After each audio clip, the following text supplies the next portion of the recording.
all right to wax a little moony in here. Yeah. Like occasionally, you know, something like a thunderbolt hits you. Yeah. And you become, you know, other than what you thought you were before it happened. And you sort of descend into this amorphous vat of confusions where you thought everything was just sort of lineal and okay, and then all of a sudden, kaboom. As long as we can keep our clothes on. Well, maybe. It is called The One Departing. It is with restless feet I trace my song through sad cities with and without love. Now the only stir is that of moments, moments into moments, here where I belong.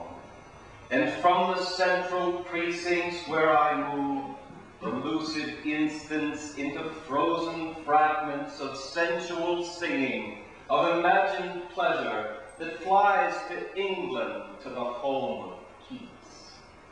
I know your hair could gild the angel wings that will fly you back to me.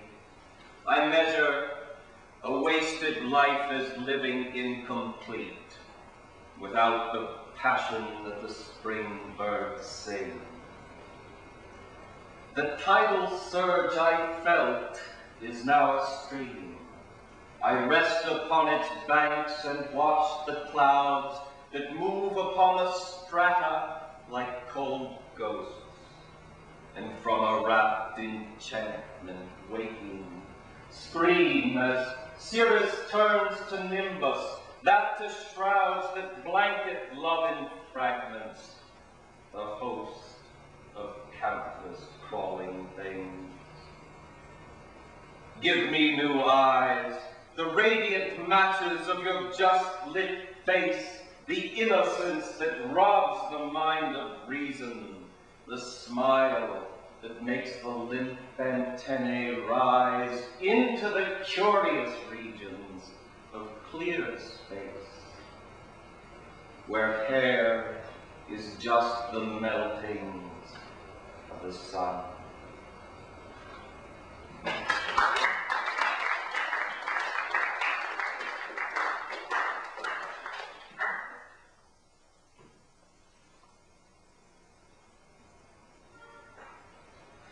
I always liked the myth of Venus arising.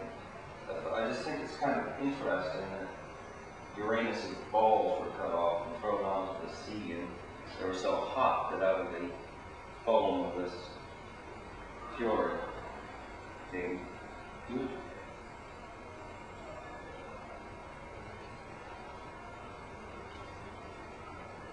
Tell of the ocean's birth in seed and spray, how the flung spume jetties high, scatters on the wind, shatters on the dull gray rocks of all-consuming sky, of sizzling balls of summer as the sun splatters on the sea like water on hot oil. And you, an Aphrodite, newly grown out of the heat of that incessant boil. Not part of what you are, but all that you become. A galaxy of stars is, of the stars, the sun. I sing the old word, spirit, as though it is concrete, a concept etched in granite, never obsolete, as if by that same language, perhaps I may intone more than I can gauge present in that stone.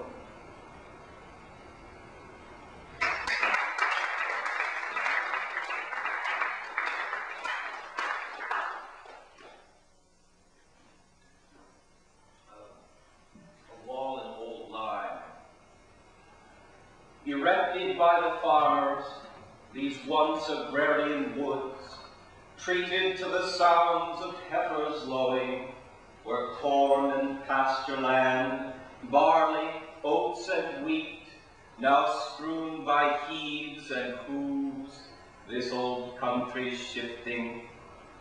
What remains for these amorphous rocks? No cornerstone foretold of their collapse.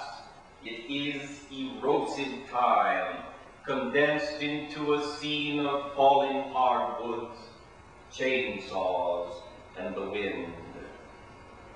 Once these walls insisted on a boundary loosely made for giving of the yard. They tell of plows and clearing, a time of dawn to dusk. Now that simple order is half ruined.